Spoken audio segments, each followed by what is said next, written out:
నమస్కారం. మనతో పాటు డాక్టర్ మధుసూదన్ పంగనామలు ఉన్నారు. వారు యూఎస్లో టెక్సస్లో ఉంటారు. Centre for hyper tension and internal medicine అది నడుపుతున్నారు. అనేక అంశాలపైన నిరంతరమైన పరిశోధన చేస్తున్నారు.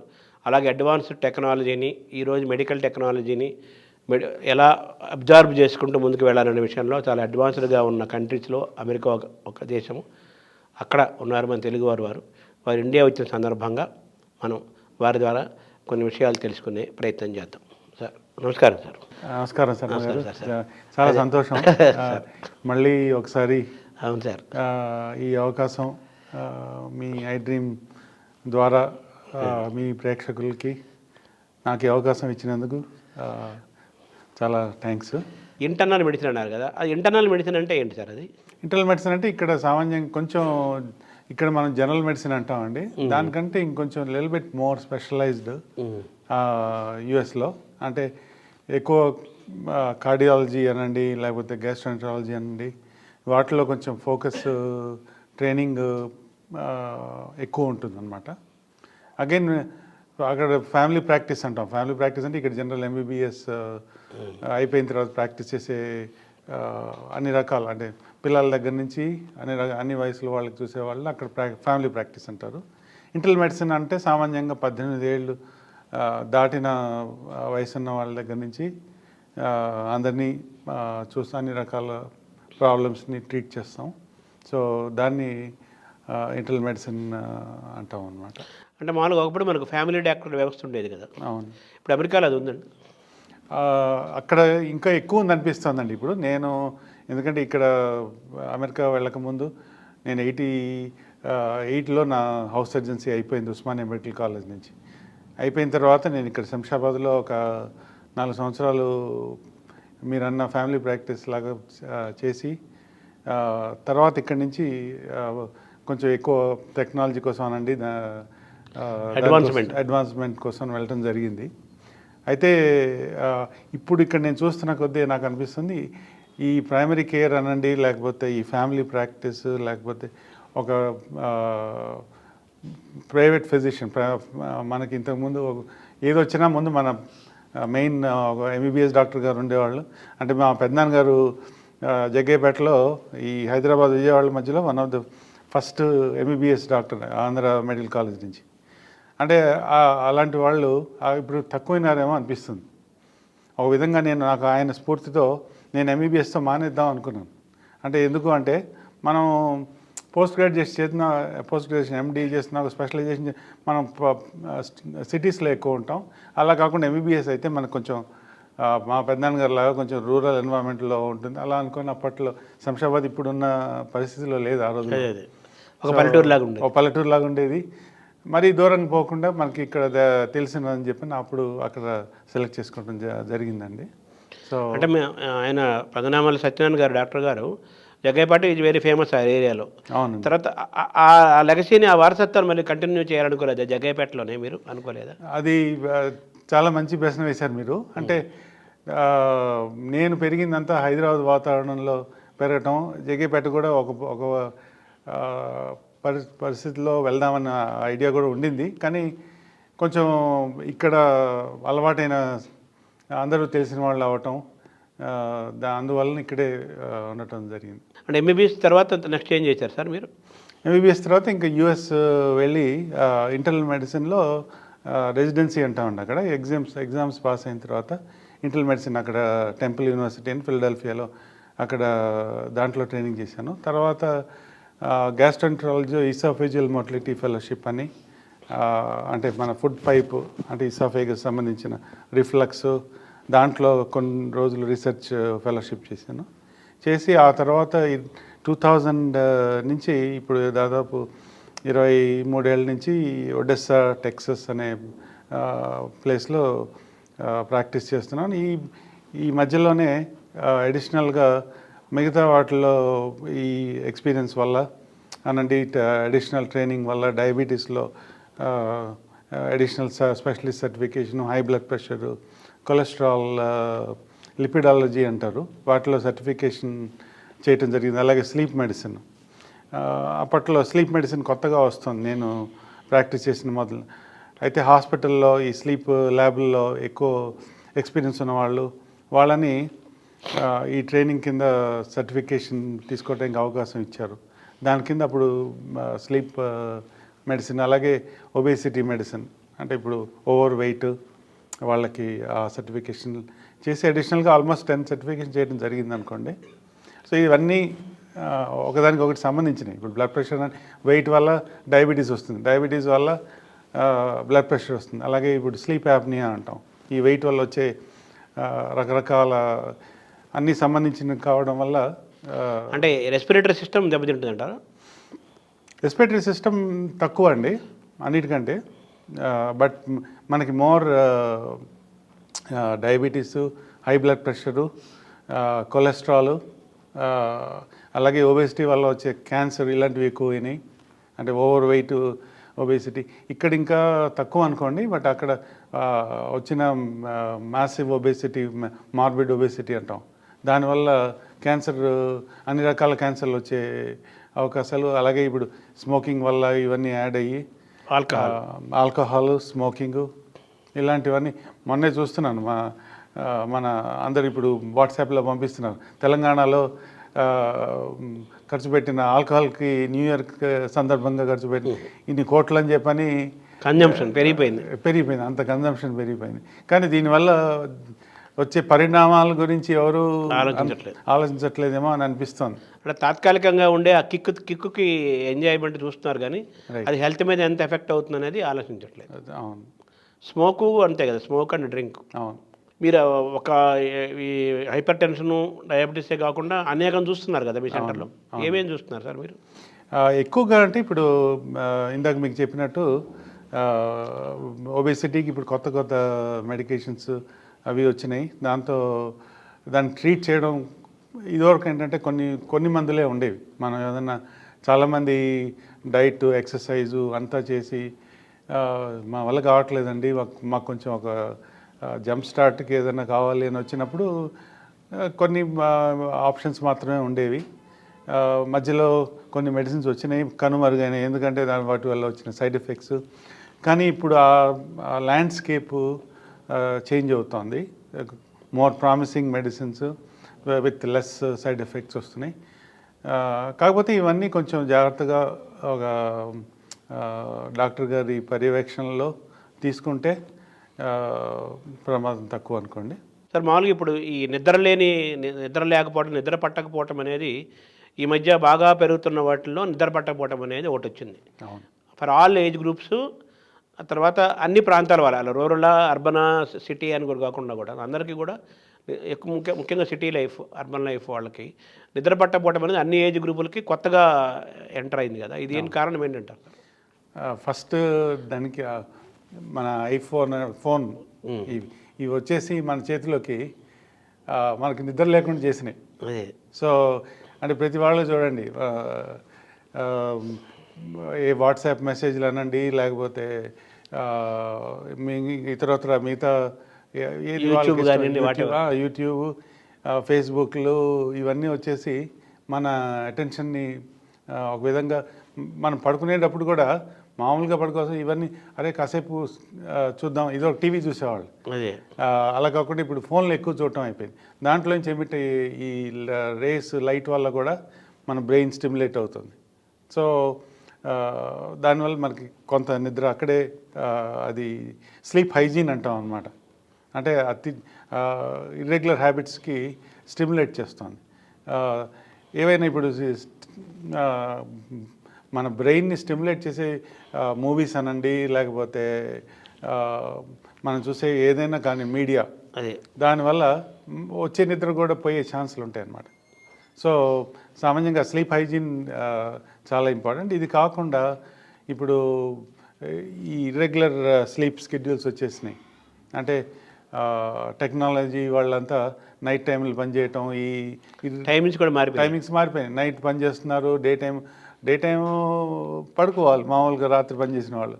కానీ మనకున్న మిగతా రెస్పాన్సిబిలిటీస్ అనండి, లేకపోతే కొంత మీరు ఎంతైనా రెగ్యులర్గా డే టైం పని చేస్తూ నైట్ పడుకున్నట్టు ఉండదు అది. అవును. సో దానివల్ల కూడా మనకి ఈ స్లీప్ స్కెడ్యూల్ అన్నది ఇర్రెగ్యులర్ అయిపోతుంది. తర్వాత స్ట్రెస్ ఆబ్వియస్లీ వచ్చినప్పుడు ఇంకా మనకి ఫైనాన్షియల్ స్ట్రెస్ అనండి, ఫిజికల్ స్ట్రెస్, మెంటల్ స్ట్రెస్ రెండు ఉంటాయి. రైట్, అన్నీ కలిసి మనకి ఈ నిద్ర లేకపోవడం. ఇంకొకటి ఏంటంటే చాలామంది ఆల్కహాల్, ఇందాక మనం ఆల్కహాల్ గురించి మాట్లాడాం. ఆల్కహాల్ తీసుకోవడం కూడా కొంత తీసుకునేటప్పుడు నేను తీసుకుంటే పడుకుంటాం అనుకుంటారు రిలాక్స్ అయ్యి. మొత్తం వేరు, నిద్ర వేరు కదా. అవును. సో ఆల్కహాల్ కరెక్ట్ నిద్ర హెల్ప్ చేస్తుంది, కానీ అది కూడా మళ్ళీ మన స్లీప్ సైకిల్ని చాలా డిస్టర్బ్ చేస్తుందన్న సంగతి తెలియదు, రియలైజ్ కావట్లేదు, తెలియట్లేదు. ఈ నిద్ర లేపటం కూడా అది ఒక డిజార్డర్ కింద ఉండాలా. అబ్సల్యూట్లీ అండి. దీనివల్ల మనకి బ్లడ్ ప్రెషరు, అలాగే ఆ పడుకున్న కొంచెంసేపు ఇర్రెగ్యులర్ స్లీప్ వల్ల వెయిట్ పెరుగుతుంది, మన సరైన మెటాబలిజం అంటాం, అలాగే బాడీలో జరిగే హార్మోనల్ చేంజెస్ వల్లనండి ఇన్సులిన్ రెసిస్టెన్స్ పెరుగుతుంది. అంటే బాడీలో ఆల్రెడీ కొంత ఒబిసిటీ వల్ల మనకి మనం ఉత్పత్తి అవుతున్న ఇన్సులిన్ ఏదైతే ఉంటుందో సరిగ్గా పనిచేయకుండా ఫ్యాట్ అక్యుములేట్ అవ్వటం వల్ల సరిగ్గా పనిచేయట్లేదు. దాని మీద మిగతా దాన్ని కౌంటర్ యాక్ట్ చేసే హార్మోన్స్ అవి పెరగటం వల్ల బ్లడ్ ప్రెషర్ పెరగటం, ఇలాంటి, అలాగే హార్ట్ మీద ఎఫెక్ట్ రావడం, ఇలాంటి కాన్సిక్వెన్సెస్ వస్తున్నాయి. ఈ 8 hours స్లీప్ అనేది అది అది ఇది సైంటిఫిక్? డెఫినెట్లీ అండి. మినిమం 8 hours ఉన్న వాళ్ళకి చాలా స్టడీస్ వచ్చినాయి. ఇవి నేను చెప్పినట్టు ఇప్పుడు డయాబెటీస్ అనండి, వెయిట్, ఇవన్నీ బ్లడ్ ప్రెషరు చాలా తక్కువ కంపేర్ టు తక్కువ పడుకునే వాళ్ళకి. నిద్ర లేకపోవటం, నిద్ర పట్టకపోవడం, నిద్ర లేకపోవటం, నిద్ర అనే అంశం కూడా క్యాన్సర్ని ఎఫెక్ట్ చేస్తున్నట్టు కదా. అగైన్ మెటాబలిజం అండి బేసిక్గా ఈవెన్ క్యాన్సర్ని ఎఫెక్ట్ చేయడం అంటే మనం ఇందాక మాట్లాడుకున్నట్టు ఆ హార్మోనల్ చేంజెస్ ఏవైతే వస్తాయో దీనివల్ల మనకి రకరకాల బాడీలో చేంజెస్ వచ్చి అది ఇర్రెగ్యులర్ స్లీప్ సైకిల్ వచ్చి దాన్ని ఇన్ఫ్లమేషను, మార్కర్స్ పెరిగి దానివల్ల మిగతా ఎఫెక్ట్. స్లీప్ టైమింగ్స్తో పాటు ఫుడ్ టైమింగ్స్ కూడా మారిపోతున్నాయి కదా. అవును, అది కూడా డేంజరే కదా చాలా. ఇప్పుడు మిడ్ నైట్ బిర్యానీ అంటున్నారు ఇక్కడ, అంటే మనం దానివల్ల మళ్ళీ వచ్చే రాక్షసులు రాక్షసులు ఆ టైంలో మేలుకొని తింటుంటారు. అలాగే ఇప్పుడు దానివల్ల వచ్చే రిఫ్లక్స్ అనండి, యాసిడ్ రిఫ్లక్స్, గ్యాస్ట్రైటిస్, ఈ స్టమక్ ప్రాబ్లమ్స్ అన్నీ మనం పడుకోవడం, తిన్న తర్వాత యాక్టివిటీ తక్కువ ఉంటుంది కదండి, దాంతో వచ్చే మళ్ళీ జిఐ ఇష్యూస్ చాలా ఉంటాయి అన్నమాట. తర్వాత ఈ కొలెస్ట్రాల్ కూడా నైట్ టైం ఎక్కువ వర్క్ చేస్తుంటుంది అంటారు. కొలెస్ట్రాల్ ప్రొడక్షన్ దానివల్ల అంటే ఒక పర్టికులర్ ఎంజైమ్ ఉంటుందండి, దానివల్ల ఎక్కువ లివర్లో ప్రొడ్యూస్ అవ్వటం, గ్లూకోగాన్, ఇలా కొన్ని హార్మోన్స్ ఉంటాయి. అంటే మన బాడీలో షుగర్ పడిపోకుండా మనం మామూలుగా అయితే ఒకసారి తిన్న తర్వాత మనకి మార్నింగ్ లేచేదాకా ఇంకేం అవసరం ఉండదు. ఆ టైంలో మన బ్లడ్లో మనకి గ్లూకోజ్ మెయింటైన్ చేయాలన్నా లేకపోతే మిగతా దానికి జరిగే చేంజెస్ వలన అది న్యాచురల్ అనుకోండి. సార్ మీ సెంటర్ ద్వారా, centre for hyper tension and internal medicine, దీని ద్వారా ప్లస్ మీరు చేస్తున్న రీసెర్చ్ కానీ మీ సర్వీసెస్లో భాగంగా మీరు మామూలుగా ఒక మోటో ఒకటి పెట్టుకున్నారు మీరు. ఆ మోటో ఏంటంటే హార్ట్ అటాక్స్ లేని సమాజం, హార్ట్ అటాక్ లేని వరల్డ్, అంటే గుండెపోట్లు అనేది లేని ప్రపంచాన్ని, సమాజాన్ని సృష్టించారనే ఒక ఎయిమ్ మీరు పెట్టుకున్నారు కదా. రైట్, అవును. దాన్ని సాధించాలంటే ఎలా చేయాలి, అసలు సాధ్యమవుతుందా? దీనికి అంటే ఇది ఒక ఫిజిషియన్ పేషెంట్ కలిసి చేస్తే డెఫినెట్లీ పాసిబుల్. దానికి నా వంతు నేను పేషెంట్ని ఎడ్యుకేట్ చేయడం నా వంతు అంటాను. పేషెంట్ ఎంతవరకు చేస్తారన్నది వాళ్ళు మనం ఎడ్యుకేట్ చేస్తే వాళ్ళు ఈ ఫాలో అవడానికి ఛాన్సెస్ ఎక్కువ ఉంటాయి. సో మీరు అన్నది అలాగే ఇప్పుడు ఒక ఏజ్ వచ్చిన తర్వాత మన రిస్క్ ఫ్యాక్టర్స్ ఉంటాయి, దాన్ని బట్టి అక్కడైతే మేము ఎర్లీగా కొన్ని టెస్టులు చేయటం, దాన్ని బట్టి ఒకటి ఏం చెప్తానంటే నేను ఎప్పుడు మన base line snap shot of your health అంటాను. అంటే ఒక కొలెస్ట్రాల్ అనండి, ఒక బ్లడ్ ప్రెషర్ అనండి, ఇవన్నీ అలాగే కొన్ని టెస్టులు కొంత ఏజ్ దాటితే లేకపోతే డయాబెటీస్ ఉంటే, ఫర్ ఎగ్జాంపుల్ మీరు అన్నారు హార్ట్ అటాక్ లేని సమాజం అంటున్నారు. దీన్ని ఎలా మనం ప్రోయాక్టివ్ అప్రోచ్ అంటాం, rather than reactive approach. So ప్రోయాక్టివ్గా మనం ఏం చేయగలం? నేను ఎప్పుడూ చెప్తుంటాను నా పేషెంట్స్కి, నేను చాలా స్వార్థపరుడిని. నా పేషెంట్స్ ఎవరు కార్డియాలజిస్ట్ దగ్గరికి వెళ్ళకూడదు, న్యూరాలజిస్ట్ అంటే కార్డియాలజిస్ట్ అంటే హార్ట్ అటాక్ ఇవి వచ్చిన వాళ్ళు రాకూడదని. అలాగే న్యూరాలజిస్టులు అంటే వీళ్ళు స్ట్రోక్లు ఇవి వచ్చి మన బ్లడ్ ప్రెషర్ సరిగ్గా మనం ప్యారలైజ్ అవ్వటము, బ్రెయిన్ స్ట్రోక్స్ రాకూడదని. సో అలాగే కిడ్నీ డాక్టర్లు అంటే నేను కనుక as a primary care physician లేకపోతే ఇంటర్నల్ మెడిసిన్ డాక్టర్గా ఆ పేషెంట్తో సరిగ్గా వాళ్ళని ఎడ్యుకేట్ చేసి వాళ్ళ షుగర్లు అనండి, వాళ్ళ బ్లడ్ ప్రెషర్ అనండి, కొలెస్ట్రాల్ అనండి, ఇవన్నీ సమ లెవెల్లో ఉంచగలిగితే ఆబ్వియస్ లైఫ్ స్టైల్ చేంజెస్ వీళ్ళంతా వాళ్ళ దగ్గరికి వెళ్ళే ఛాన్సెస్ తక్కువ ఉంటాయనేది నా ఉద్దేశం.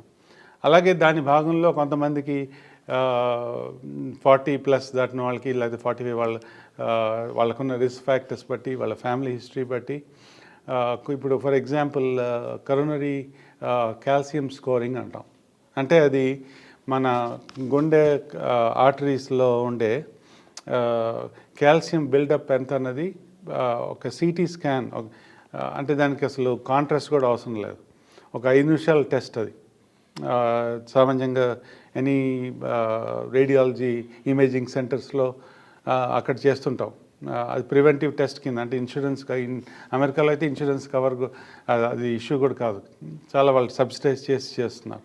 సో అది చేసిన తర్వాత మనకి ఒక బేస్ లైన్ అంటే 0 వచ్చింది అనుకోండి, అదొక రకమైన ప్రివెన్షన్ చెప్పచ్చు. అంటే ఛాన్సెస్ తక్కువ ఉండేవి ఎవరికి, ఒకవేళ వాడు స్మోక్ చేయకుండా మిగతా ఇష్యూస్ లేకపోతే కాల్షియం స్కోర్ 0 ఉంటే దాన్ని మనం ఒక లెవెల్గా తీసుకొని మళ్ళీ ఒక 5 సంవత్సరాల తర్వాత దాన్ని రిపీట్ చేసుకోవచ్చు.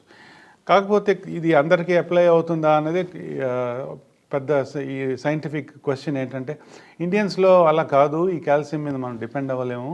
కొంత సాఫ్ట్ ప్లాక్ అంటాం, ఈ మన ఆర్టరీస్లో హార్ట్ అటాక్ ఎందుకు వస్తుందంటే ప్లాక్ బిల్డప్ అంటాం. ఈ కొలెస్ట్రాల్ అనండి లేకపోతే ఇన్ఫ్లమేటరీ చేంజెస్ వల్ల ప్లాక్ అంటే ఒక రకమైన బ్లాకేజ్ ఉంటుంది ఆర్టరీస్లో.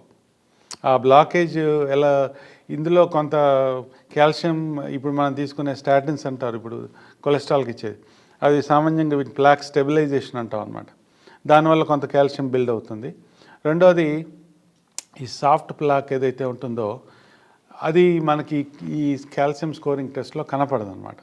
సో ఒక్కొక్కసారి అది, కాకపోతే ఛాన్సెస్ తక్కువ అనుకోండి. అది ఇండియన్స్లో మరి ఎక్కువ ఉంటుందేమో, దీన్ని సరిగ్గా మనం ఇంకా ఎక్కువ ఇన్ఫర్మేషన్ కావాలి, సైంటిఫిక్ ఇన్ఫర్మేషను.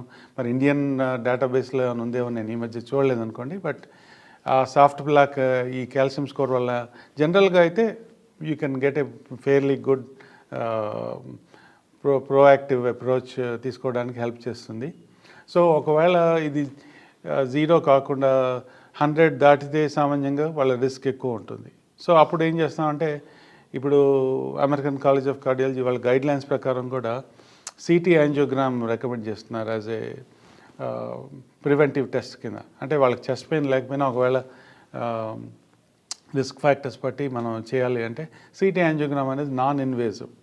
మామూలుగా ఏదైనా హార్ట్ డెఫినెట్గా ఉన్న ప్రాబ్లం ఉన్న వాళ్ళకి యాంజియోగ్రామ్ అంటే ఈ ఫెమరల్ ఆర్టరీ అంటాము, లేకపోతే రేడియల్ ఆర్టరీ నుంచి వెళ్ళి కార్డియాక్ క్యాథటరైజేషన్ అని చేసి అది గోల్డ్ స్టాండర్డ్. మనకి ఎంత బ్లాకేజ్ ఉన్నది తెలుసుకొని స్టెంట్ పెట్టాలా లేకపోతే బైపాస్ చేయాలా అన్నది డిసైడ్ చేయటం అది స్టాండర్డ్. కానీ ఆ ఇన్వేజివ్ వల్ల కొన్ని సైడ్ ఎఫెక్ట్లు కూడా ఉండే అవకాశాలు ఉన్నాయి. కాబట్టి ఈ సిటీ యాంజియోగ్రామ్ అంటే దాంట్లో ఈ ఆర్టరీస్లో ఒక కాంట్రాస్ట్ అనే ఒక పదార్థం ఇంజెక్ట్ చేసి దాంతోపాటు క్యాట్ స్కాన్, ఇది కొంచెం అడ్వాన్స్డ్. నేను ఇందాక చెప్పిన అది 5 నిమిషాల టెస్ట్ అయితే ఇది ఒక 20 నిమిషాల టెస్ట్. ఇది ఇంజెక్ట్ చేసి ఆ హార్ట్ పిక్చర్స్ తీస్తారు, ఆ ఆర్టరీస్లో పిక్చర్స్ చూసి ఎంత బ్లాకేజ్ ఉన్నది చెప్తుంది.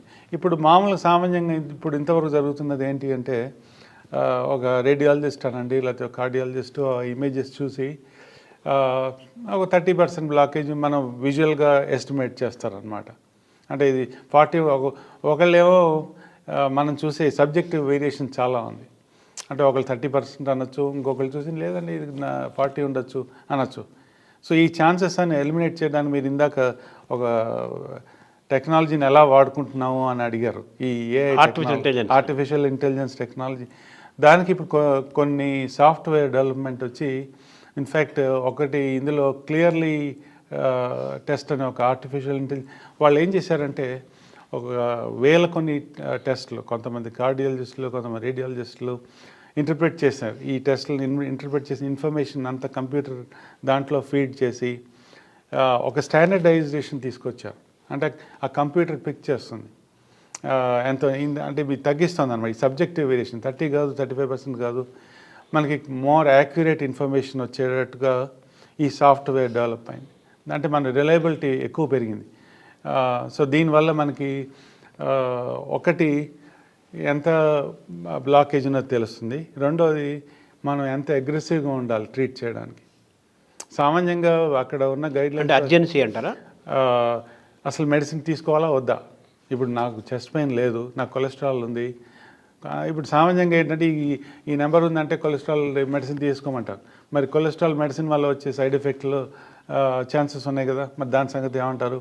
ఇప్పుడు ముఖ్యంగా ఈ స్టాటిన్స్ వల్లనే కొంచెం డయాబెటీస్ వచ్చే ఛాన్స్ ఉన్నాయి, డిమెన్షియా వచ్చే ఛాన్స్ ఉన్నాయి అని చాలామంది ఆ సైడ్ ఎఫెక్ట్లు చదివి భయపడే సందర్భాలు ఉన్నాయి. కానీ బెనిఫిట్స్ ఇంతవరకు ఎక్కువ ఉన్నాయని చెప్పడం వల్ల అందరూ ఈ స్టాటిన్స్ కార్డియాలజిస్ట్ అనండి, లేకపోతే అమెరికాలో అయితే ఈ లిపిడాలజిస్ట్ అందరూ ఒక స్టాండర్డ్ ప్రకారం అయితే ఈ డయాబెటిక్ ఉంటే కంపల్సరీగా స్టాటిన్స్ ఉండాలి అంటారు.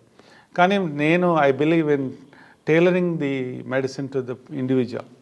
ఇప్పుడు మీరు వచ్చారంటే ఇవన్నీ only guide lines. As a డాక్టర్గా ఇది ఇలా చేయాలి, కేస్ స్టడీ మారిపోతుంది పర్సన్ టు పర్సన్. బట్ ఒక పర్సన్కి ఇది అవసరమా లేదా అంటే ఇప్పుడు ఈ టెస్ట్ పలానా టెస్ట్ వాళ్ళు నిజంగా ఎఫర్ట్ చేయగలిగితే ఈ క్లియర్లీ టెస్ట్ అన్నది చేసి వాళ్ళ స్కోరింగ్ ఇస్తారు 0, 1, 2, 3 దీన్ని బట్టి. అంటే 0 అంటే అసలు వాళ్ళ ఆర్టరీస్ చాలా క్లీన్గా ఉన్నాయి, అంటే ఏమి డయాబెటీస్ ఉన్నా కూడా వాళ్ళ ఆర్టరీస్ క్లీన్గా ఉన్నాయి. అలాంటప్పుడు నేనంటాను వాళ్ళు అడుగుతారు నన్ను, మరి దీన్ని తీసుకోవాలంటే నీ చాయిస్, ఇది మామూలుగా గైడ్లైన్స్ అయితే చెప్తున్నాయి, కానీ నీ ఆర్టరీస్ క్లీన్గా ఉన్నాయి కాబట్టి నేను ఛాన్స్ తీసుకుంటాను, నాకు అవసరం లేదు అనుకుంటే నేను అగ్రీ అవుతాను నీతో, నువ్వు వేసుకోవాల్సిన పని లేదు. మళ్ళీ ఒక 3 ఇయర్స్ అనండి, లేకపోతే 5 ఇయర్స్ వాళ్ళ రిస్క్ ఫ్యాక్టర్స్ బట్టి మళ్ళీ ఒకసారి టెస్ట్ రిపీట్ చేద్దాం, దాన్ని బట్టి మనం డిసైడ్ చేసుకుందాం. ఈ టెస్ట్ కాస్ట్లీ అంటారా ఇది అక్కడ ఇప్పుడు మనం మాట్లాడుకున్న సిటీ యాంజియోగ్రామ్ సేమ్ అదే టెస్ట్, కానీ ఆ సాఫ్ట్వేర్ అప్లై చేయడానికి వాళ్ళు అక్కడ $1000 ఎక్స్ట్రా ఛార్జ్ చేస్తారు. సో ఎక్స్ట్రా పార్ట్ అది అక్కడ కూడా ఇన్సూరెన్స్ కవర్ చేయొద్దు దానికి, ఎందుకంటే ఇది మీరు మీ ఇన్ఫర్మేషన్ తెలుసుకోవడానికి చేస్తున్నారు కాబట్టి. సో సిటీ యాంజియోగ్రామ్ వరకు ఇన్సూరెన్స్లు అక్కడ కవర్ చేస్తాయి. ఇక్కడ సామాన్యంగా నేను మా బంధువుల వాళ్ళకు కూడా నేను ఈ టెస్ట్ చేయించాను. ఒక్కొక్కసారి 12,000 నుంచి 15,000 మధ్యలో ఆ టెస్ట్ చేయగలుగుతున్నారు. ఎప్పుడన్నా ఇంకొంచెం డౌట్ ఉందనుకోండి, రీడింగ్ ఇది మనకి యాక్యురేటా కాదో, ఒక్కొక్కసారి ఈ సాఫ్ట్వేర్ డిస్క్ నాకు అక్కడ పంపించమని చెప్తాను. ఈ సాఫ్ట్వేర్ ఏదైతే ఉందో క్లియర్లీ అది వాళ్ళకు $1000 పే చేస్తే వాళ్ళు నాకు రిపోర్ట్ ఇస్తారు.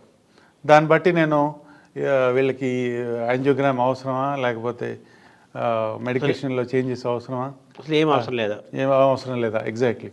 సో అది డిటర్మిన్ చేయడానికి నాకు చాలా హెల్ప్ చేస్తున్నా. మీరు చెప్పిన ఈ టెస్ట్ ఇండియాలో ఇంకా రాలేదా? ఇది సాఫ్ట్వేర్ కాబట్టి ఇంతవరకు అయితే అవైలబిలిటీ నేను వినలేదు ఇక్కడ. ఇన్ఫ్యాక్ట్ వాళ్ళతో కూడా మాట్లాడడం జరిగింది, ఇక్కడ మీరు ఎందుకు ఇది ఆఫర్ చేయట్లేదు అని చెప్పని. వాళ్ళు ఇంకా ఇది అక్కడ వచ్చి కూడా ఒక 2 సంవత్సరాలు అయినట్టుంది. సో ఐఎమ్ షూర్ ఇక్కడ కూడా త్వరలో వస్తుందని అనుకుంటున్నాను. అంటే దాని మెషిన్ ఏమైనా ఉంటుందో? దానికి మెషిన్ ఏం లేదండి, సాఫ్ట్వేర్ ప్రోగ్రామింగ్. అంటే సాఫ్ట్వేర్ మనం చేసిన ఇప్పుడు ఈ డిస్క్ ఏదైతే ఉంటుందో సిటీ యాంజియోగ్రామ్ చేయగానే ఆ డిస్క్ వాళ్ళ సాఫ్ట్వేర్లోకి అప్లోడ్ చేసేస్తే వాళ్ళు మనకి ఆ సాఫ్ట్వేర్ ఫీడ్ చేసి మనకి రిపోర్ట్ ఇస్తారు. ఆ సాఫ్ట్వేర్ మనం కొనుక్కోవాలి. అది కొనుక్కోవచ్చు. అమెరికాలో అవైలబుల్ ఉంది, ఇప్పుడు ఇండియా వాళ్ళు కొనుక్కుంటే సరిపోతుంది. అంతే. మీకు కావాలంటే $1000 అన్నారు అనుకోండి, ఆ $1000 కట్టేస్తే వాళ్ళు ఎవరైనా ఇక్కడ ఇండియాలో ఉన్న వాళ్ళు కూడా ఆ రిపోర్ట్ పొందే అవకాశం ఉంది. అది ఎందుకని ఇండియాలో తీసుకోవట్లేదు? అది నాకు ఇక్కడ మరి ఈ కాస్టే మెయిన్ ఆస్పెక్ట్ అన్నది నా ఉద్దేశం. ఎందుకంటే మిగతా డాక్టర్లు వాళ్ళంతా రీడ్ చేసి రిపోర్ట్ ఇస్తూనే ఉన్నారు. మళ్ళీ మనం ఇంకా అడిషనల్గా ఇది చేయాలా అన్న అంటే ఉద్దేశం. మన ఇండియన్ కరెన్సీలో అది చాలా ఎంత అవుతుంది? ఒక 80,000 రూపాయలు అదే అనుకోండి. అవుతుంది టెస్ట్. అవును. అంటే మామూలుగా ఇప్పుడు మామూలు టెస్టులు ఎంత ఎంత ఇండియాలో టెస్టులు అంటే మామూలు మినిమం టెస్ట్ ఇది 12,000కి మీకు ఆ రిపోర్ట్ అది వచ్చేస్తుంది కాబట్టి యాజ్ అపోజ్ టు 80,000 రూపీస్. అందుకే ఒక్కొక్కసారి ఆ 12,000లో వచ్చిన ఇన్ఫర్మేషన్తో కూడా మనం కొంత డిసైడ్ చేసుకోవచ్చు. అందరికీ ఈ అఫోర్డబిలిటీ ఉండదు కాబట్టి కనీసం ఆ 12,000లోనే కొంత రీజనబుల్ జడ్జిమెంట్ తీసుకొని వాళ్ళకి మెడిసిన్ ఇవ్వాలా లేదా. దీని యాక్చువల్లీ దీని ఏమంటారు టెస్ట్ని? Clearly test, Double E. Clearly test అనమాట అది. సో క్లియర్లీ ఇది clearly clearly so it clears whether you need. Our heart is clear or not. అవును అంతే కదా. అవును తర్వాత ఇందా మనం మాట్లాడుకుంటూ మీరు మీ యొక్క మెయిన్ మోటో ఏంటంటే గుండెపోట్లు లేని గుండెపోటు ద్వారా మరణించని సమాజాన్ని సృష్టించాలి. ముందుగానే గుండెపోటును ఐడెంటిఫై చేసి వస్తాయా రావా, ఎవరిలో ఏమున్నా ఏంటి పరిస్థితి తెలుసుకొని అవి రాకుండా చేయటము అనేది ఫస్ట్ అసలు. అవును అదే కదా మీ నిర్మాణం. ఒక ఓవర్ ఏ పీరియడ్ తర్వాత అసలు గుండెపోటు అనేది పూర్తిగా మన మర్చిపోయేటట్టుగా చేయాలనేది ఒక పెద్ద లక్ష్యంతో మీరు వర్క్ చేస్తున్నారు. ఇందులో భాగంగా ఇందాక మీరు ఒక ఏజ్ గ్రూప్ నుంచి కొంతమందికి మీరు ఒక ఏజ్ నుంచి టెస్టులు చేస్తామన్నారు. ఇప్పుడు చిన్న పిల్లలు కూడా ఈ మధ్య హార్ట్ అటాక్స్ వెళ్ళిపోతున్నారు కదా, దాన్ని ఎలా చూస్తారు? అవును, అది అగైన్ ఈ స్ట్రెస్ వల్ల మనం మోస్ట్ ఆఫ్ ది యంగ్ ఏజ్లో వచ్చేది మోస్ట్ లైక్లీ టీనేజ్ పిల్లలు చిన్న పిల్లలు కూడా వెళ్ళిపోతున్నారు అంటారు హార్ట్ అటాక్స్ ఈ మధ్య. రైట్, అంటే రేర్గా జరుగుతున్నాయి బట్ జరుగుతున్నాయి. అది కొంచెం ఇండివిజువల్ కేసుల్లో మనకి వాళ్ళ పరిస్థితి ఏంటన్నది చెప్పడం కష్టం, కానీ ఇంకా ఫార్చునేట్లీ చాలా తక్కువ ఉంది. సో అది ఇడియోసింక్రెటిక్ వాళ్ళకి ఏమిటన్నది అంటే సరిగ్గా టెస్టులు చేయకుండా ఉండకపోవడం, తెలియకపోవడం వల్ల వచ్చిన అదే అవ్వాలన్నమాట. నేను కూడా అలా జరుగుతుండాలి.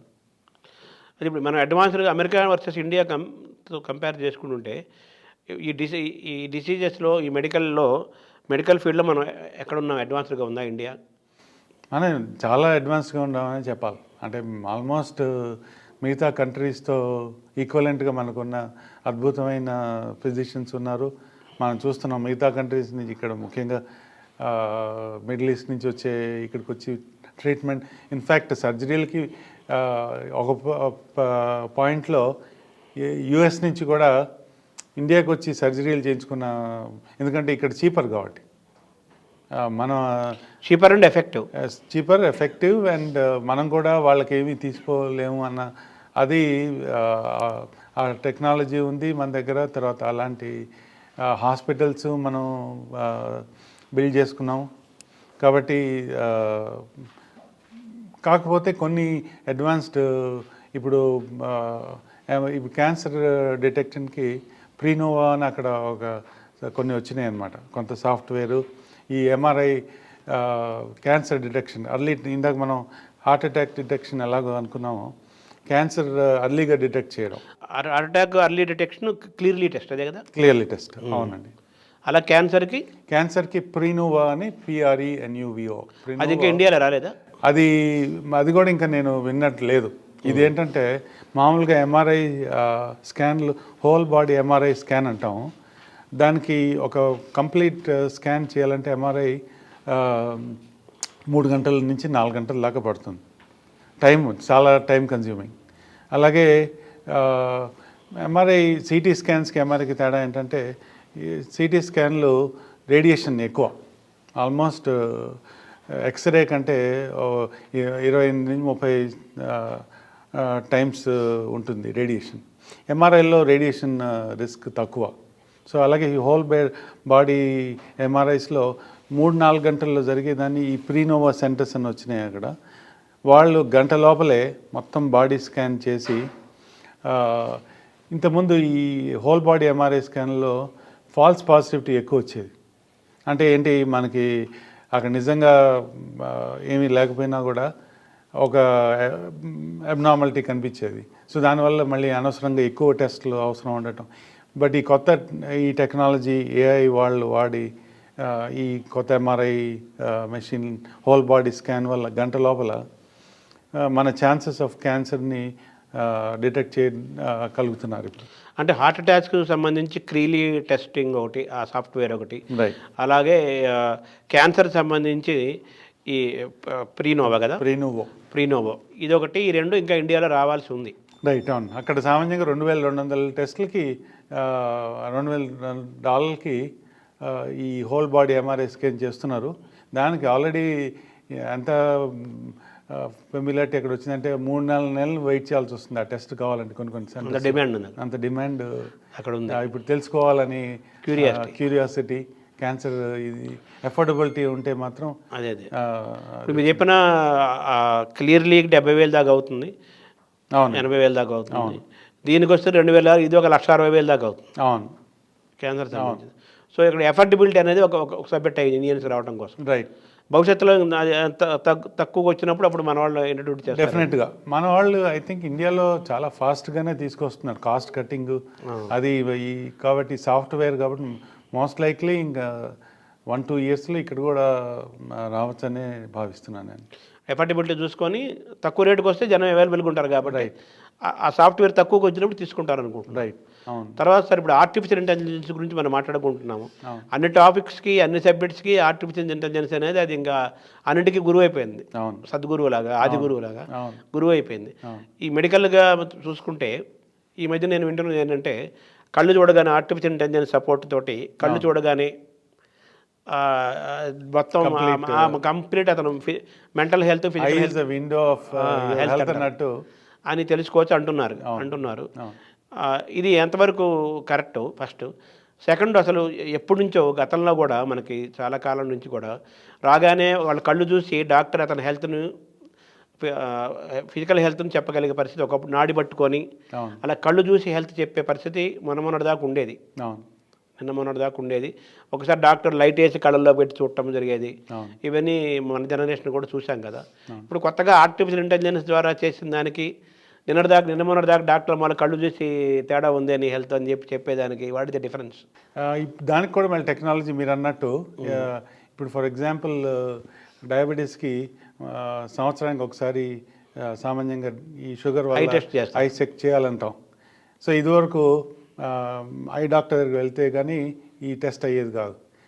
ఇప్పుడు మేమేం చేస్తామంటే ఇప్పుడు నేను as a primary care physician ఈ ఐ పిక్చర్ ఏదైతే ఉంటుందో ఆ కెమెరా ఉంటుంది, దాంతో తీసేసి నెక్స్ట్ 2 మినిట్స్లో ఐ డాక్టర్ దగ్గరికి వెళ్ళిపోతుంది. ఇది ఆన్లైన్ అప్లోడ్ చేసేస్తాం ఇమేజెస్. అది వాళ్ళు చూసి ఇది చేంజెస్ ఉన్నాయా, డయాబెటీస్ ఎఫెక్ట్ అయిందా లేదా వెంటనే చెప్తారు. అలాగే ఇప్పుడు మీరు అన్నది మొత్తం కంప్లీట్ హెల్త్ కూడా ఫ్యూచర్లో వచ్చే ఛాన్సెస్ ఉన్నాయి. ఇది ఇంకా రీసెర్చ్ స్టేజ్లో ఉంది.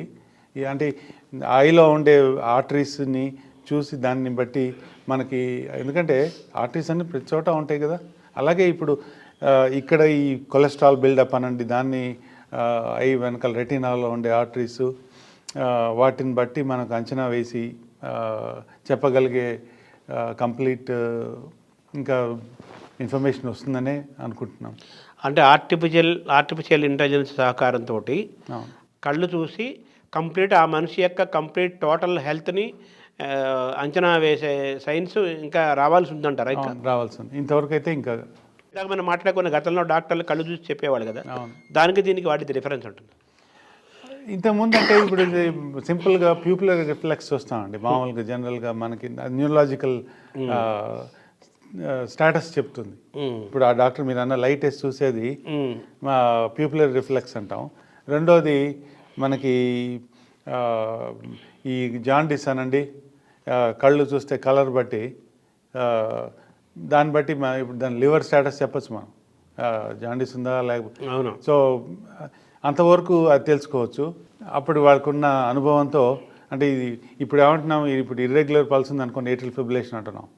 అలాగే నాడిలోనే ఒక్కొక్కసారి అయోర్టిక్ రీగజిటేషన్ అంటే వాల్వ్స్ లీక్ ఉంటుంది హార్ట్లో, అది కూడా మనం నాడి పట్టుకొని మనం చెప్పచ్చు వచ్చిన రకమైన ఫోర్స్ ఆఫ్ నాడి ఫోర్స్ ఎంత ఉంది, ఏ ఫోర్స్లో ఉంది, రైట్.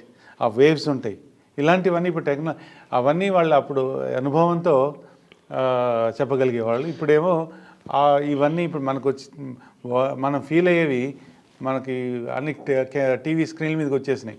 ఈ ఆర్టరీ వేవ్ ఎట్లా ఉంది, అదే అదే డాక్టర్ మనోనేత్రతో చూసేవి మనకి విజువల్గా అవుతుంది, అది మనం విజువలైజ్ చేస్తున్నాం అక్కడ. చేస్తున్నాం.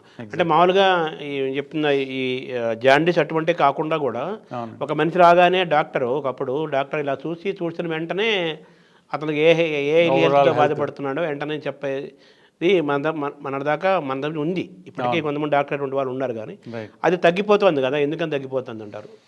ఆ మనిషిని కళ్ళను స్కాన్ చేసి హెల్త్ అని చెప్పే ఆ స్కానింగ్ కెపాసిటీ ఎందుకు తగ్గిపోతుంది? చాలా మీరు ఎక్సలెంట్ క్వశ్చన్ అడిగారు. అదే అంటే ఇప్పుడు మనకు టెక్నాలజీ పెరిగి అసలు మీరు నమ్మరు, డాక్టర్ ఫిజిషియన్ అక్కడ ముఖ్యంగా అమెరికాలో అసలు వాళ్ళని టచ్ చేసే పరిస్థితి కూడా తగ్గిపోయింది.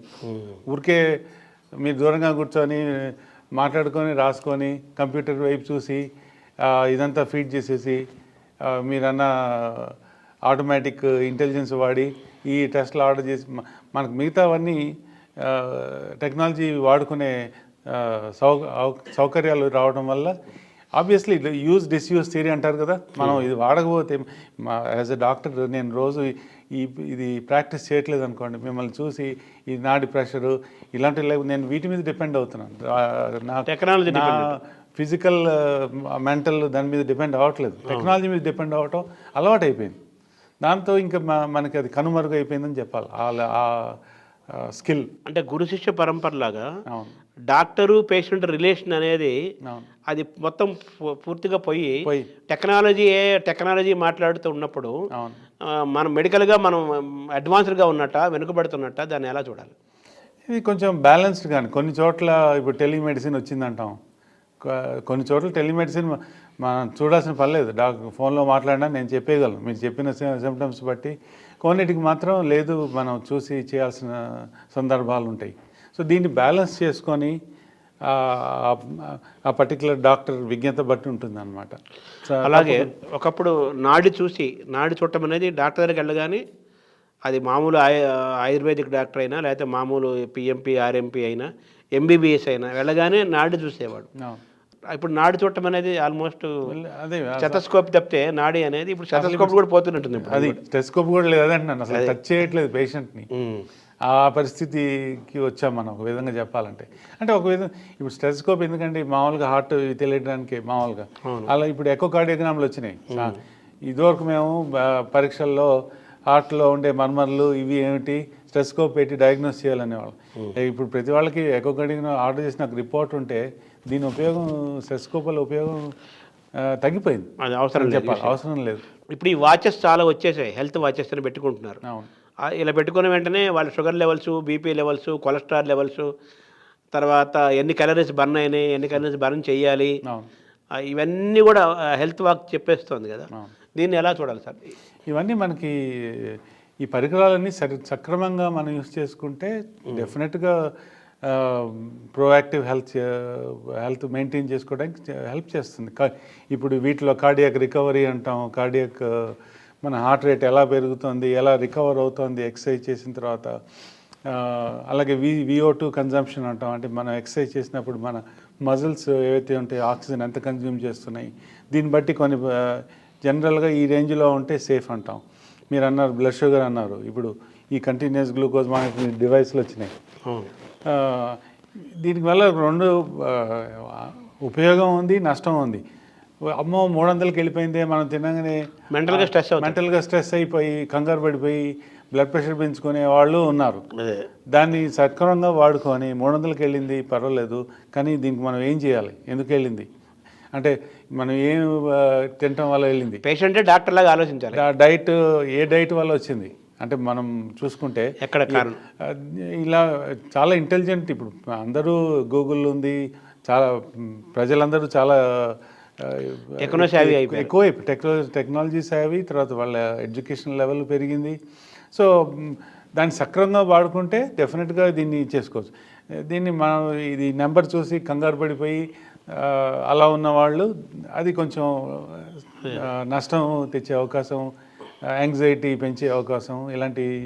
సో ఏదైనా బ్యాలెన్స్డ్గా చూసుకోవాలనేది. నా ఉద్దేశం. క్యాన్సర్ కూడా అవును. ఇప్పుడు ఒకప్పుడు మనకి హార్ట్ అటాక్ ఎక్కువ వెళ్ళిపోయేవాళ్ళు వాళ్ళు. అవును. ఇప్పుడు బ్రెయిన్ స్ట్రోక్స్ పెరుగుతున్నాయి. అవును. అలాగే క్యాన్సర్ వాళ్ళు చచ్చిపోయిన వాళ్ళ సంఖ్య ఎక్కువ పెరిగిపోతుంది. అది కూడా ఏంటంటే ముదిరిన దాకా వాళ్ళ క్యాన్సర్ ఉందని తెలియట్లేదు. వీటిని ఎలా చూడాలి సార్? ఇది అగైన్ దీంట్లో మనం కొన్ని క్యాన్సర్ ప్రివెంటివ్ కొన్ని టెస్ట్లు ఉంటాయండి. అది మరి ఇక్కడ ఎంత చేస్తున్నాయి ఇప్పుడు యుఎస్లో అయితే ఒక 45 ఇప్పుడు ఇదివరకు కొలనాస్కోపీలు 50 ఏళ్ళు దాటితే అందరికీ కొలనాస్కోపీ చేసాం. ఇప్పుడు దాన్ని తగ్గించారు, ఏజ్ 45కే కొలనాస్కోపీ చేయాలని వచ్చారు. సామాన్యంగా మన ఇండియాలో కూడా అంతే అనుకోండి అందరికీ. కాకపోతే మనకి అక్కడ ఈ రెడ్ మీట్ అంటాం, దానివల్ల కోలన్ క్యాన్సర్ ఎక్కువ వస్తుంది అంటారు సామాన్యంగా. అందుకని అక్కడ కోలన్ క్యాన్సర్ రేట్ ఎక్కువ ఉంటుంది. వెజిటేరియన్స్లో కొంచెం తక్కువ అంటారు సామాన్యంగా ఈ కోలన్ క్యాన్సర్ ఇట్లాంటి. అలానే లేకపోవటం లేదు. కాబట్టి రొటీన్ ప్రివెన్షన్స్ దానికి మనం అర్లీగా ఇక్కడ స్టార్ట్ చేస్తే, అలాగే ఇప్పుడు స్మోకింగ్ ఇలాంటివన్నీ అక్కడ మిగతా అడ్వాన్స్ కంట్రీలో ఓవరాల్ యూరోప్లో కంటే కూడా అమెరికాలో కొంచెం స్మోకింగ్ తగ్గింది అంటున్నారు. టొబాకో స్మోకింగ్ లేకపోతే కన్జంప్షన్ అండి. బట్ ఇండియాలో అది కొంచెం ఇంకా ఎక్కువగానే ఉన్నట్టు కనపడుతుంది. సో ఇలాంటి వాటికి ప్రివెంటివ్గా అక్కడేమో మేము ఈ లో డోస్ సిటీ స్కాన్స్ వచ్చినాయి లంగ్ క్యాన్సర్ పికప్ చేయడానికి. అంటే తక్కువ రేడియేషన్తో చెస్ట్ ఎక్స్రే కంటే నెక్స్ట్ స్టెప్ అన్నమాట ఇది. అంటే లంగ్ స్మోక్ చేసే వాళ్ళకి రిస్క్ ఉందా అని తెలుసుకోవడం. సో ఇలాంటి పరికరాలనండి లేకపోతే బ్లడ్ టెస్ట్లనండి అక్కడ మనకి అందుబాటులో ఎక్కువ ఉన్నాయి. ఇక్కడ అందరికీ ఇన్సూరెన్స్ లేకపోవడం వల్ల ఇవి టెస్ట్ చేసే అవకాశాలు తక్కువ ఉండటం వల్ల కొంచెం లేటర్ స్టేజ్. ఇప్పుడు మనం బ్రెస్ట్ క్యాన్సర్ చూస్తున్నాం. బ్రెస్ట్ క్యాన్సర్ అక్కడ మ్యామోగ్రామ్ 40 దాటితే సామాన్యంగా ప్రతి వాళ్ళకి మ్యామోగ్రాములు లేకపోతే ఫ్యామిలీ హిస్టరీ ఉంటే కొంచెం అర్లీగా చేయటం, ఇవన్నీ రొటీన్గా ఇవన్నీ అర్లీగా పికప్ చేయడానికి ఛాన్సెస్ ఉంటాయి. అదే ఇక్కడ ఎంతమంది ఆ రికమెండేషన్ అఫోర్డబిలిటీ కదా, ఇక్కడ మళ్ళీ ఇన్సూరెన్స్ కవరేజ్ అఫోర్డబిలిటీ అవి లేవు కాబట్టి మనకి క్యాన్సర్ రేట్లు ఎక్కువ ఉన్నదన్నది. ఓవరాల్గా ఏ డిసీజ్కి అయినా కానీ తిరిగి ఆవు వ్యాసంలాగా ఏ డిసీజ్కి అయినా కానీ ఓవర్ వెయిట్ అనేది, ఒబెసిటీ అనేది అన్ని డిసీజెస్కు మూలం అని చెప్పి బాగా ఈ మధ్య వినపడుతోంది, చెబుతున్నారు. అది ఫ్యాక్ట్ అనేది డెఫినెట్లీ అండి. ఒబేసిటీకి ఇందాక మనం అనుకున్నట్టు రకరకాల క్యాన్సర్లు ఉన్నాయి. ఓవేరియన్ క్యాన్సర్ అనండి, గ్యాస్ట్రిక్ క్యాన్సర్ అనండి, అన్ని రకాల క్యాన్సర్లకి there is definite correlation weight. కాకపోతే కొంచెం మార్బిడ్లీ ఒబేస్ అంటాం, వాళ్ళలో ఎక్కువ ఛాన్సెస్ వాళ్ళకి ఎక్కువ వచ్చే. Not only cancer, heart attacks కానీ, డయాబెటీస్ కానీ, అలా ఎనీ ఇల్ హెల్త్కి, any disease or disorder basic డిజార్డర్కి ఓవర్ వెయిట్ మూలం అనేది అది కరెక్టే, నా థియరీ కరెక్ట్. డెఫినెట్లీ అది ఇన్ఫ్యాక్ట్ డయాబెటీస్ మీరు అన్నది ఇదివరకు చాలా మంచి ప్రశ్న వేశారు మీరు ఇది. ఎందుకంటే షుగర్ వచ్చిన వాళ్ళు ఒకసారి మొదలు పెడితే మనం ఇన్సులిన్ అంటాం, ఇన్సులిన్ తీసుకుంటే మనం లైఫ్ లాంగ్ ఇన్సులిన్ తీసుకునేవాళ్ళు. బ్లడ్ ప్రెషర్ ఉందనుకోండి, ఇది బ్లడ్ ప్రెషర్ మెడిసిన్ ఒకసారి మనం స్టార్ట్ చేసామంటే మనం లైఫ్ లాంగ్ ఈ మెడిసిన్ తీసుకోవాలనే ఇంప్రెషన్ జనరల్గా అందరిలో ఉంటుంది. కానీ ఎప్పుడైతే ఈ ఆల్రెడీ మనం చూసాం ఇంతకుముందు వెయిట్ లాస్ సర్జరీలు చేయించుకున్న వాళ్ళు ఉన్నారు, వాళ్ళకి షుగర్ నార్మల్ అయిపోతుంది, వాళ్ళ బ్లడ్ ప్రెషర్ నార్మల్ అయిపోతుంది. ఈ స్లీప్ యాప్నియా అని మనం ఇందాక మాట్లాడుకున్నాం. స్లీప్ యాప్నియా అంటే పడుకున్నప్పుడు వెయిట్ వల్ల వచ్చే స్లోయింగ్ డౌన్, ఆక్సిజన్ తగ్గటం, అట్లాంటివన్నీ వచ్చి స్లీప్ యాప్నియా అనే కండిషన్ వస్తుంది. దానివల్ల బ్లడ్ ప్రెషర్ పెరిగి ఇలాంటివన్నీ రివర్స్ అవుతున్నాయి. సో రివర్స్ అవడం వల్ల వీళ్ళకి సామాన్యంగా అంతకుముందు తీసుకున్న మందులన్నీ అవసరం లేకుండా ఈ కండిషన్స్ అన్ని రెమిషన్లోకి వెళ్తాం. అంటే ఇవన్నీ క్యూర్ అవుతున్నాయా అంటే మళ్ళీ వీళ్ళు లైఫ్ స్టైల్ మార్చుకోకుండా సేమ్ హ్యాబిట్స్ చేసుకొని ఎక్సర్సైజ్ చేయకుండా ఫుడ్ కంట్రోల్ లేకుండా ఉంటే వెయిట్ వస్తే మళ్ళీ ఏవైతే ఉన్నాయో వచ్చే అవకాశాలు ఉన్నాయి. కొంతమందికి జెనెటిక్ ఉంటుందండి, వీళ్ళు వెయిట్ తగ్గినా కూడా కొంతమందికి blood pressure medicines diabetic medications అవసరం ఉంటాయి, కానీ పర్సంటేజ్ తక్కువ అనమాట. మెజారిటీ వీటి నుంచి మానేసే అవకాశాలు ఎక్కువ ఉన్నాయి వెయిట్ తగ్గటం వల్ల. అంటే ఈ మధ్య ఈ బేరోటిక్ సర్జరీ రకరకాల 2-3 సర్జరీలు వచ్చాయి కదా వెయిట్ ఎక్కువ ఉన్న వాళ్ళు. గ్యాస్ట్రిక్ స్లీవ్ అనండి, గ్యాస్ట్రిక్ బైపాస్ అనండి. అవును, 2 రకాల సర్జరీలు వచ్చాయి. ఈ సర్జరీ వల్ల ఏంటంటే ముందు మనం తీసుకునే ఫుడ్ని ఎక్కువ తీసుకోకుండా ఆటోమేటిక్గా కొంత అవగానే అదే ఆపేస్తున్నట్టు కదా. ఇప్పుడు గ్యాస్ట్రిక్ స్లీవ్ ఎగ్జాంపుల్ ఉందండి. స్టమక్ని దాంట్లో ప్రొసీజర్ వాళ్ళు కొంత స్టమక్ తీసేస్తారు. తీసేయటం వల్ల మనం తినగానే అర్లీగా ఫిల్ అవుతాం. అంటే ఆకలి, అంటే మీకు ఇంకా ఆకలి తగ్గుతుంది అనమాట. స్టమక్ తొందరగా ఫుల్ అయిపోయింది కదా, ఇంకా అవసరం లేదనిపిస్తుంది. కానీ వచ్చిన ప్రమాదం ఏంటంటే మనం కొంచెం కొంచెం తింటున్న కొద్దీ, అందుకే స్టడీస్ కూడా ఉన్నాయి, ఈ గ్యాస్ట్రిక్ స్లీవ్ అన్నవాళ్ళు గ్రాడ్యువల్గా వాళ్ళు తినటం పెరిగింది అనుకోండి, ఒక 5 సంవత్సరాల మీద మళ్ళీ స్టమక్ అనేది చాలా స్ట్రెచింగ్ స్ట్రక్చర్ అనమాట, ఎలాస్టిక్ స్ట్రక్చర్. సో ఇది మళ్ళీ మన పూర్వపు స్టేజ్కి నార్మల్ స్టేజ్కి వచ్చేసే అవకాశం ఉంది. దానివల్ల మళ్ళీ వెయిట్ పెరుగుతున్నారు చాలామంది. బేరియాట్రిక్ సర్జరీ అంటారు, ఇంకోటి ఉంది కదండి. ఇదేనండి బెరియాట్రిక్లో రకరకాలు అనమాట. అదే గ్యాస్ట్రిక్ బైపాస్లోనేమో కొంచెం ఎక్కువ లూజ్ అవుతారు. గ్యాస్ట్రిక్ స్లీవ్ అంటేనేమో ఈ స్టమక్ కట్ చేయడం జరుగుతుంది అనమాట. అంటే ఇప్పుడు బీపీ షుగర్ అనేది మామూలు డిజార్డరు, డిసీజెస్ 2 రకాలు అంటారు కదా. రైట్. డిసీజ్ అంటే డిసీజ్, అది ఆ మెడిసిన్ వాడగానే తగ్గిపోవటం. ఇది డిజార్డర్ అంటే ఆ క్రమంలో సక్రమంగా లేకపోవటం. Right. So we should maintain the order. Right. We should keep in the order. Right. Absolutely. So ఈ డిజార్డర్ అని షుగరు, బీపీ ఇవన్నీ కూడా డిజార్డర్ కింద వస్తాయి అంటారు కదా. వచ్చిన వాళ్ళు కంపల్సరీగా చచ్చేంత వరకు జీవితాంతం ట్యాబ్లెట్లు వాడి తీరాల్సిందే అని ఒక నోషన్ ఉంది కదా. రైట్. అది దాంతో మీరు ఏకీభవిస్తారా? అది దానికి ఇప్పుడు అది ఒకవేళ వాళ్ళు వెయిట్ లాస్ అవుతే రెమిషన్ అంటున్నాం, అందుకే వాళ్ళు క్యూర్ అంటలేదు. క్యూర్ అంటే మీకు కంప్లీట్గా మీకు ఏ అవసరం ఉండకూడదు. అవును. కానీ ఇది రెమిషన్ ఎందుకు అంటున్నాం అంటే, వీళ్ళు కనుక మళ్ళీ మళ్ళీ పూర్వస్థితికి వెయిట్ గెయిన్ చేసి వెయిట్ ఒబీస్ అవుతే ఆర్ ఓవర్ వెయిట్ అవుతే మళ్ళీ బ్లడ్ ప్రెషర్ పెరుగుతుంది, మళ్ళీ వాళ్ళకి మందులు అవసరం ఉంటాయి. సో వాళ్ళకి వీళ్ళందరికీ బ్లడ్ ప్రెషర్ లైఫ్ లాంగ్ అవసరం లేదు.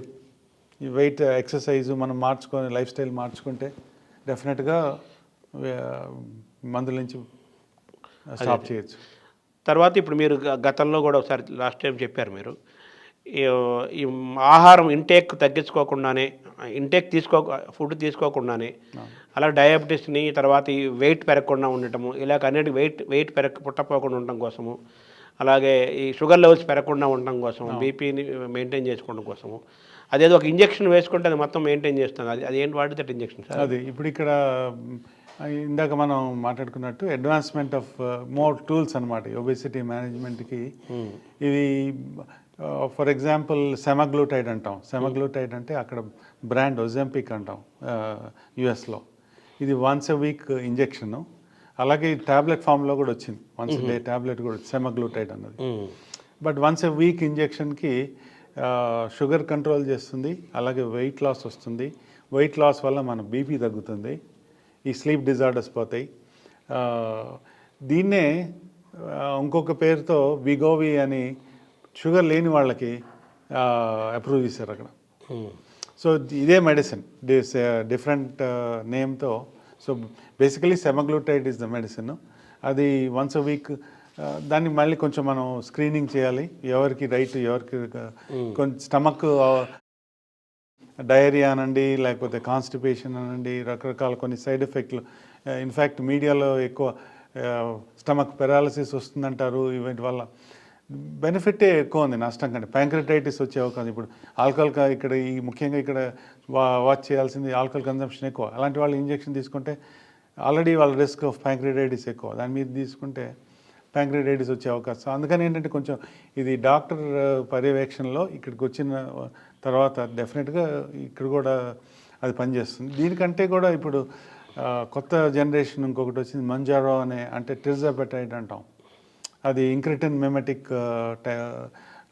మెకానిజం ఆఫ్ యాక్షన్తో పనిచేస్తాయి అన్నమాట. ఇది ఒకటి మన స్టమక్ని ఇందాక మనం మాట్లాడుకున్నాం బేరియాట్రిక్ గ్యాస్ట్రిక్ స్లీవ్, అదే ఎఫెక్ట్ మనం ఇంజెక్షన్తో వస్తుంది. ఇది కూడా వన్స్ ఎ వీక్ ఇంజెక్షను. స్లోగా ఒక లో డోస్తో మొదలుపెట్టి గ్రాడ్యువల్గా పెంచుతాం సైడ్ ఎఫెక్ట్లు. ఇది బ్రెయిన్ మీద పనిచేస్తుంది, అంటే మన యాపిటైట్ని తగ్గిస్తుంది. అంటే తొందరగా మనకు ఆకలి లేకుండా చేస్తుంది. రెండోది క్రేవింగ్, ఇన్ఫ్యాక్ట్ ఆల్కహాల్ క్రేవింగ్, ఈ 2 ఇంజెక్షన్లు కూడా ఈ స్వీట్ల మీద క్రేవింగ్, ఆల్కహాల్ మీద క్రేవింగ్ కూడా తగ్గిస్తుంది అన్నది అంటే ఆకలిని తగ్గిస్తాయి, ఆకలిని తగ్గిస్తుంది, ఎపటైట్ తగ్గుతుందా? రైట్. ఆ ఎపటైట్లో కూడా ఒక రకం ఈ స్టమక్ మనం తినే ఫుడ్ ఏదైతే ఉంటుందో మామూలుగా కొందరు వ్యవధిలో స్టమక్లో నుంచి కిందికి వెళ్ళిపోవాలి ఇంటెస్టైన్లోకి. అవును. మామూలుగా ఒక గంటన్నరలో డైజెస్టివ్ సిస్టంలో గంటన్నరలో వెళ్ళాలనుకోండి, ఇది 2.5-3 గంటలు పడుతుంది. మన ఫుడ్ అక్కడే ఉంటుంది. ఓకే. సో దానివల్ల మనకి తొందరగా ఫుల్ అయిపోతాం. అంటే మీకు కొంచెం తినగానే నిండిపోతుంది కడుపు నిండిపోతుంది. సో మన కన్జంప్షన్ తగ్గిపోతుంది. తినేవాళ్ళు ఒక్కొక్కసారి తింటే దానివల్ల మళ్ళీ కొంచెం సైడ్ ఎఫెక్ట్లు. అంటే మీరు చెప్పిన వీక్లీ ఇంజక్షన్ ట్యాబ్లెట్ రెండు ఈక్వలేనా పవర్? ఇంజెక్షన్ కొంచెం బాగా పనిచేస్తుంది వెయిట్ లాస్. ట్యాబ్లెట్ కూడా వెయిట్ లాస్ తీసుకొస్తుంది, కానీ ఇంజెక్షన్ వన్స్ వీక్ ఇంజెక్షన్ వల్ల ఆల్మోస్ట్ 15% వెయిట్ లాస్ ఉంటుందండి ఒక సంవత్సరం లోపల. అలాగే ఇప్పుడు ఈ కొత్త దాంతో 22% వెయిట్ లాస్. అంటే చూసుకోండి, ఒక 100 kgs వేసుకుంటే 80 kgలకు వస్తారు. 80 kgలకి. ఆ ఇంజక్షన్ అయితే 100 నుంచి 75కి వస్తాయి. అది 15%. ఈ 22% ఏది? 22% ఇప్పుడు కొత్త మంజారో టెర్జాపెటైడ్ అన్నది, అది ఇంజక్షన్. అది కూడా 2 ఇంజక్షన్లే. 2 ఇంజక్షన్. అవి ట్యాబ్లెట్ ఫార్మేట్లోకి ఇంకా రాలేదా? ట్యాబ్లెట్ ఫామ్లో ఈ సెమాగ్లూటైడ్ అనేది ఒకటే ఉంది, కానీ దానికి ఇంత ఎఫెక్టివ్ వెయిట్ లాస్ లేవు. మంజీవా ఇంకా రాలేదు. మంజారో ఇంకా వెయిట్ ఓవరాల్లో అంటే ట్యాబ్లెట్ ఇంజక్షన్ ఫామ్లోనే ఉంది. ఇండియాలో ఇంకా రాలేదు ఇవి ఇంకా రాలేదండి. దీన్ని జెబ్బౌండ్ అని ఇప్పుడు కొత్తగానే మొన్ననే సేమ్ ఇప్పుడు ఎలాగైతే సెమాగ్లూటైడ్ని ఒజెంపిక్ డయాబెటీస్కి ఎలాగో మా నవంబర్లోనే అమెరికాలో ఈ మంజారోని వేరే పేరు పెట్టి జెబ్బౌండ్ అని డయాబెటీస్ లేని వాళ్ళకి అప్రూవ్ చేశారు. ఓకే. సో దీనివల్ల ఇప్పుడు చాలామంది అడుగుతారు, ఇది తీసుకుంటే మామూలుగా మరి డయాబెటీస్ లేదు కదండి, మా షుగర్ పడిపోదా అంటారు. దీనివల్ల షుగర్ పడిపోయే ప్రమాదం లేదు. అలాగే ఇప్పుడు ఇన్సులిన్ తీసుకునే వాళ్ళు ఎవరైతే ఉన్నారో సామాన్యంగా ఈ కొత్త మెడిసిన్స్ వల్ల ఇన్సులిన్ మానేసి, ఒకటి కన్జంప్షన్ తగ్గటం వల్ల, 2 వెయిట్ లాస్ వల్ల ఇన్సులిన్ ఇట్ సెల్ఫ్ దానివల్ల కొంచెం వెయిట్ వస్తుంది. అసలు మనం తీసుకునే ఇప్పుడు ఎప్పుడైతే తీసేస్తున్నామో దాంతోనే కొంత వెయిట్ తగ్గిపోతుంది. రెండోది ఇప్పుడు ఇంజెక్షన్ యాడ్ చేస్తే ఇంకా వెయిట్ లాస్ వస్తుంది. దానివల్ల మందు అవసరం తక్కువ పడుతుంది.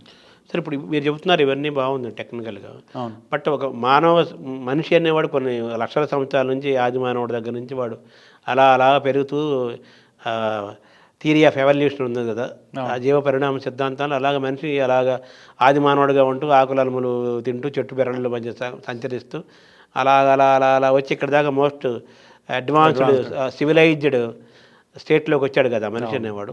సో ఒక్కొక్క ప్రాంతానికి ఆ ప్రాంతం శీతోష్ణ పరిస్థితులు, దాన్ని బట్టి ఆహార నియమాలు, సమయాలు, నియమాలు, ఆహారం అన్నీ ఒక రీసెర్చ్ తోటి తయారు చేశారు మన పూర్వులు.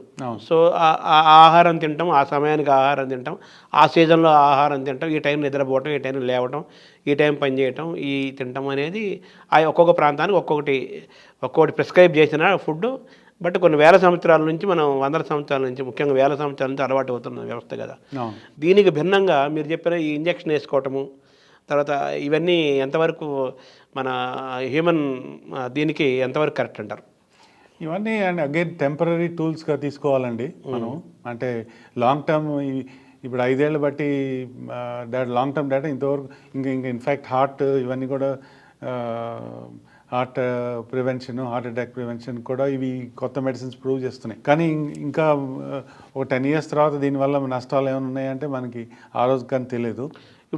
టెంపరీగా మాత్రము ఇప్పుడు నేను చూసేది ఒక విధంగా చూస్తాను. ఇప్పుడు నేను ఓవర్ వెయిట్ ఉన్నానంటే దానివల్ల వచ్చిన ఆల్రెడీ నా రిస్క్ పెరిగింది అంటే ఇవన్నీ వచ్చేది. దీనివల్ల ఎక్కువ నష్టం ఉందా, నాకు మెడిసిన్ వల్ల వచ్చిన కంపారిటివ్. సో ఈ రోజున చూస్తే మనకి మెడిసిన్ వల్ల బెనిఫిట్ ఎక్కువ ఉంది ఇంజెక్షన్ వల్ల, రైట్.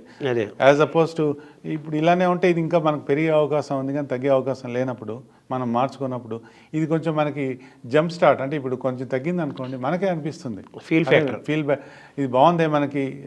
అందరు చూడండి, మీరు ఎంతమందో మీరు బరువు తగ్గారంటే భలే ఉన్నారా, నువ్వు ఏం చేస్తున్నావు, తగ్గినట్టున్నావు అంటారు. లుకింగ్ హెల్దీ వేరు, బీయింగ్ హెల్దీ వేరు. బీయింగ్ హెల్దీ అది వచ్చినప్పుడు మనకి ఒక ఫీల్ గుడ్ దానివల్ల మనం ఇంకా ఇది కంటిన్యూ చేద్దాం. అరే అందరూ కూడా మన ఇలా అంటున్నారు, మన మెంటల్ ఇది అంతా సైకలాజికల్ డ్రైవ్ చేస్తుంది, అల్టిమేట్ సైకలాజికల్ డ్రైవ్, అది హెల్త్ డ్రైవ్ చేస్తుంది కదా. Health drive. సో మన ఒక పాజిటివ్ డైరెక్షన్లోకి డ్రైవ్ చేస్తుంది అంటా నేను. ఇది ఒక జంప్ స్టార్ట్గా తీసుకొని మన సరైన లైఫ్ స్టైలు అలవర్చుకొని ఎక్సర్సైజ్ అనండి, లేకపోతే సాధ్యమైనంత వరకు మెట్లు ఎక్కండి. ఇప్పుడు ఎక్కడైనా ఎలివేటర్స్ ఉంటాయి, మనకు వీలైతే మీకు టైం ఉంటే ఎలివేటర్స్ మరి వీటి మీద ప్రెజర్ పడదా? అది బరువు ఉన్న వాళ్ళకి పడుతుందండి. ముందు గ్రాడ్యువల్గా మీరు వెయిట్ తగ్గిన తర్వాత, ఈ మామూలుగా ఉన్న వాళ్ళకి దీన్ని ఏం కాదు. మనం వెయిట్ వల్ల వచ్చి ఓవర్ వెయిట్ ఉన్న వాళ్ళు స్లోగా చేయాలి. స్లోగా మీ టాలరబిలిటీ బట్టి, అంటే ఆల్రెడీ ఆర్థరైటిస్ ఉందనుకోండి, ఇంకా అది కొంచెం వెయిట్ తగ్గేదాకా వెయిట్ చేయాలి మీరు, కొంచెం మీరు ఏదైనా చేయాలి. బట్ ఓన్లీ వెయిట్ ఉండి మనకు వేరే ప్రాబ్లమ్స్ లేనప్పుడు సాధ్యమైనంత వరకు ఎలివేటర్స్ మానేసి అలా విధంగా మనకు కొంత ఎక్సర్సైజ్ పెరుగుతుంది, మన హార్ట్ రేట్ రికవరీ ఇలాంటివన్నీ, ఎక్సర్సైజ్ టాలరెన్స్ పెరుగుతుంది. అంటే మామూలుగా మనిషి పెరగటం కానీ తగ్గటం కానీ చాలా సహజంగా ఆహార నియమాలు, నిద్ర, వ్యాయామము, యోగా ఇటువంటి ఒక ట్రెడిషనల్ పద్ధతుల్లో సహజంగా పెరగటము లేదా సహజంగా తగ్గటం మంచిది. కానీ ఈ మెడికేషన్ ద్వారానో లేదా వీటి ద్వారా తగ్గడం అనేది కరెక్ట్ కాదని కొంతమంది అంటారు కదా, దీన్ని మీరు ఏగభిస్తారు? అది అక్కడే ఇందాక మనం అనుకున్నట్టు అగైన్ రిస్క్ బెనిఫిట్ చూసుకోవాలి. టెంపరీగా మనకి మనం ఇది తీసుకొని కిక్ స్టార్ట్ అనండి, జంప్ స్టార్ట్ చేసుకొని తర్వాత మానేసి చేయగలిగితే అది చాలా మంచిది. ఆ విల్ పవర్ ఉండాలి. ఆ విల్ పవర్ అది తీసుకొస్తుంది అనేది కొంత ఈ మెడిసిన్ అన్నది నా ఉద్దేశం. మెడిసిన్ వల్ల రిస్క్స్ ఉన్నా కూడా అఫ్కోర్స్ అక్కడే ఏమంటానంటే కొంచెం క్లోజర్ మానిటరింగ్ ఉండాలి. ఫిజిషియన్ డాక్టర్ల పర్యవేక్షణలో జరిగితే ఇది రిజల్ట్స్ బాగుంటాయి. అంటే ఏదో ఒక ఇంజెక్షన్ ఇచ్చేసాము, మందాన్ని మనం తీసుకున్నాం అనేది కాదు. దీన్ని వచ్చే సైడ్ ఎఫెక్ట్లు ఎలా దాన్ని హ్యాండిల్ చేసుకోవాలి, దాని ఇప్పుడు కాన్స్టిపేషన్ అనండి, డయేరియా అనండి, దానికి అదే ప్యాంక్రియాటైటిస్ ఇలాంటివి ఉన్నాయి. కాబట్టి వెంటనే దాన్ని కనుక్కొని దేనివల్ల వచ్చింది తెలుసుకోగలే ఉంటే బాగుంటుంది. ఇప్పుడు లైఫ్ స్పాను కంపారిటివ్గా దాన్ని పెరిగింది కదా ఇప్పుడు దాన్ని. అవునండి. దాదాపు ఇప్పుడు ఇండియన్ యావరేజ్ వచ్చేసరికి 70 ఏళ్ళ వయసు వచ్చేసి 70 ఏళ్ళు 2022 సెన్సెస్ ప్రకారము మన యొక్క ఇది పెరిగింది కదా, లివింగ్ ఇది పెరిగింది కదా. దీన్ని ఎలా చూస్తున్నాం సార్? ఇది రైట్. ఇక్కడ అగైన్ మనం క్వాలిటీ, మనం లైఫ్ ఎక్స్పెక్టెన్సీ చెప్తోంది కానీ మన మనుషుల్లో క్వాలిటీ ఆఫ్ లైఫ్ అది చాలా ఇంపార్టెంట్ అన్నది నా ఉద్దేశం. సో అన్ని మందులు వేసుకుంటూ మిగతా ఉండి లైఫ్ ఎక్స్పెక్టెన్సీ పెరిగి లాభం లేదు. సో మనం దానికి లైఫ్ స్టైల్ చేంజెస్ చేసుకొని మనం ఫిట్గా ఉండి మనం పనిచేయగలుగుతూ ఉంటే దాన్ని మించిన హెల్త్ ఇంకోటి లేదనుకుంటాను నేను అనుకోవడం. అంటే మందులు వేసుకొని ట్యాబ్లెట్లు వేసుకొని లైఫ్ స్పాన్ పెంచుకోవటం అనేది ఏదో బలుపు వాపు అంటారు కదా, దాని కింద వస్తుంది. కానీ ఊరికి మనిషి జీవించి ఉంటాడు, వీటి ద్వారా వాడు చచ్చిపోకుండా జీవిస్తూ ఉంటాడు. అలా లైఫ్ స్పాన్ పెరగటం. అసలు ఇల్ హెల్త్ అనేది లేకుండా లైఫ్ స్పాన్ పెరిగితే కదా ఒరిజినల్ హెల్త్. అది బలుపు వాపులు అంటే మనకు వాపు కాదు, బలుపు ఒరిజినల్ స్ట్రెంగ్త్ కావాలి కదా. అది వచ్చే పరిస్థితులు ఉన్నాయా? అది మనం ఈ యోగా అనండి, లైఫ్ స్టైల్ చేంజెస్ చేసుకొని డెఫినెట్గా ముందు నుంచి అలవాటు యంగ్గా ఉన్నప్పుడు అందుకే ఫోకస్ చేసుకొని అది చేయగలిగితే డెఫినెట్గా వాట్ ఎవర్ 70 years కూడా క్వాలిటీ ఆఫ్ లైఫ్ బాగుంటుంది. అంటే మీరు అన్నట్టుగా ఈ గుండెపోటు లేని సమాజాన్ని, ప్రపంచాన్ని అనే ఆ ప్రయాణంలో చాలా ఆరోగ్యమైన జీవితాన్ని చివరి వరకు ఆరోగ్యంగా జీవించాలి అంటే లైఫ్ స్టైలు, జీవన విధానం మార్చుకొని క్రమశిక్షణ అలవాటు చేసుకొని ఉంటే మొత్తం లైఫ్ స్టైల్ని, మొత్తం లైఫ్ని మార్చేస్తుంది, లైఫ్ స్పాన్ని మారుస్తుంది, లైఫ్ ఎక్స్పెక్టెన్సీని హెల్తీగా మారుస్తుందని మీ ఉద్దేశం, అంతే కదా? అవును. Thank you sir. థ్యాంక్స్ అండి, చాలా సంతోషం.